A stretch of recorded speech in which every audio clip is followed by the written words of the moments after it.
Sleeping cat. Oh, she was sleeping cat. Now she's wide awake. Hey cat. Meow. Other cat that is over there watching me. Hey guys. Thought I'd show you what I'm doing. Some of you know I was asking about foams. If anybody had any spare foams. Nobody does, which I understand. I mean, hell, unless you buy extra foams, you don't have extra foam.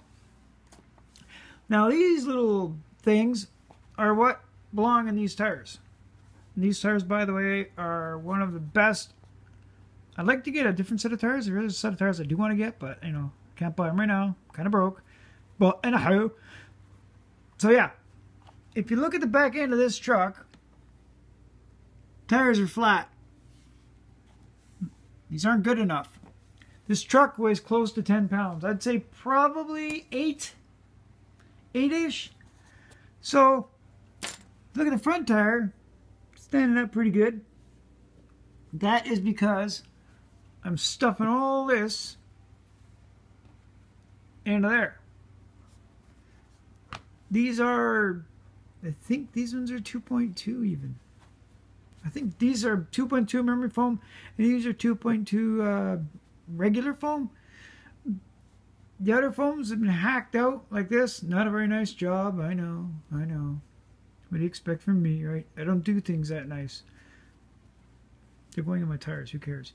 So, what I did for the front is that. The back is going to be this.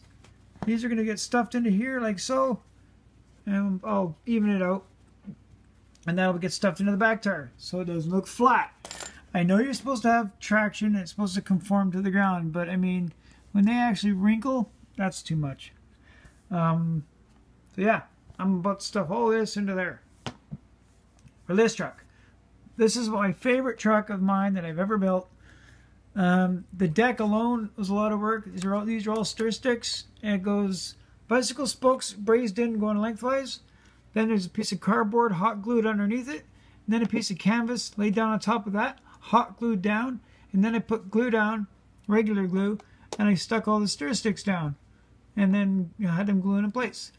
And then I did a little bit of touch up with some model paint and some coffee grinds and some paint thinner just to give that little bit of a age look. Oh, by the way, one of the tricks is get ashes from cigarettes. Now, I don't smoke, but my brother does.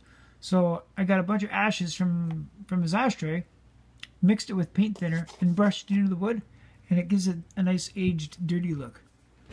Yeah, works like a charm. Little homemade push broom. Part toothbrush, part bunny cage. It has a trailer hitch because it does. There is a trailer. Look at that saggy. How's that for droop? These are actually Wraith shocks, and they run full droop. See, they come down all the way. I set them up like that, so it's real soft. The truck rides level, but it has a lot of droop. And there's thick oil in there, so move slowly. It's hinged on the back. Dog! And these are working taillights. They do light up. It's cage on the back because there's no back window, and I'll show you why. This wrapped around one of my wheels when I was out playing by the river. This is actual fishing line, but it looks like nice nylon rope. Oh, sorry guys, I got a stuffed up nose. There's my pole pal. It's made out of a brake tube. This was part of a link. I can't remember what it's out of. And then that's just a piece of flat steel. Angled it and stuff. See? Brazed it all together. A bit of a chain. A piece of cable. You know, nothing special. Dog. These are smokestacks off the bottom of Vanessa's lunchbox. My piece of shit jacket's broken, but it's just there for looks.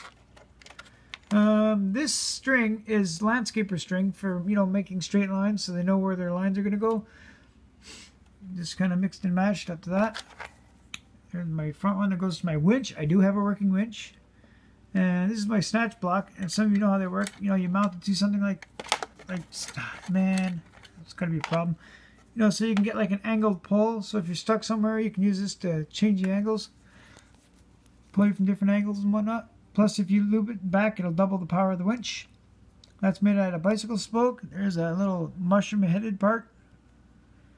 A little nut and bolt holding it together. That pulley is out of an old, like a old stereo thing. Little plastic pulley. The metal is just some flat metal that I had, and I just cut it to shape. This little, sorry, too close. This little spongy doodad is actually a shock absorber off of a CD player, believe it or not. The front of this truck, it has a big stinger on it. The headlights do light up. There you go. See, there's the cardboard I was telling you guys about. Can't see over here. I know the light's not that good, but you know, it's how I roll. See, there's metal backing for those taillights. You bolt on there, and the wire goes there and goes up. There's a bottom cage section for the box, which mounts on the frame. There's a 9-volt battery that goes in here, and that runs this fan, which pulls air from that back window and blows it onto the motor and everything. However, this ESC and that motor are coming out of here because the thing's just too damn fast for the weight of this truck. If you hit the gas, it'll stand up on its back end, and it's like about a 8-pound truck. The battery tray, you know, there's those 3 plastic sleeves that mount up to hold the battery plate. I chopped those things down a little bit so that the battery will actually sit a lot lower. It actually sits right on top of the winch. Damn near. Focus. Here, see? My winch has got a couple scrapes on it. That's from this bolt right here. But this truck doesn't have custom links. I probably will make some eventually, but I also have to change my servo in there because this servo is kind of shitty, and I have to replace some end joints. But I don't have any more bushings, you know, those spare ball joints and the end links. I don't have any more, so I gotta try and get some eventually. And I gotta stop that. I don't know why it does that. Oh, I do, but I just don't know how to fix it. So that's that, guys. That's all. Not much on the go here, as I don't really have much I can do right now because everything's put away. So I thought I would work on that and remedy my flat tire syndrome. Yeah. Insignificant foam. What can I say? But there it is, guys. What the heck's going on with my camera? Or my thing? I gotta get an actual video camera for doing this stuff. Maybe after we move, I'll get one. But yeah, there you go. Stuff foam inside of foam to make super foam. Yeah, that's what you do. It's what I have to do. It's what I'm doing. It's what I'm doing today. Oh, this is my my hood pins. It's just mounted on a piece of string and then hot glued to a piece of canvas, so that when it's on the front, you know, it looks like material. I know it's not the best thing in the world, but whatever. It works for me. You know, it's because of these triangulations, this frame is strong enough. If I were to put something underneath it on the ground, I could stand right on top of this and it wouldn't collapse. I mean, if I jumped on it, it would, but, you know, it's meant to take a real ass beating. Oh yeah, front and rear tires have a full, wrap of lead. See, they're those lead wheel weight stick-on weights. You get it at an auto parts store, or a Canadian Tire if you have one. And I just ran a full wrap. They actually work out. These ones are perfect. There's no missing gaps, and it gives the tire a fair bit of weight, so that way the truck is not so tippy when it's on an angle. And as you know, or as you can tell, this truck is not light, but this cage system on here, it's heavy. This is hollow tubing, but yeah, so she's a heavy truck, and with these it'll be even heavier. So that's what I'm doing. I'm going to put my foams in my tires here, work on these today. And hopefully whenever my gear reduction box comes in, I'll be putting it in here. I already have one truck that has a 2-to-1 gear reduction box that I got from a friend of mine, Ray730. The guy's awesome. Awesome builder. He sent me one of those and I have it in a different truck. But anyway, if you like slow, gear reduction is the way to go. Alright guys, remember, build with passion. Remember, junk is your friend.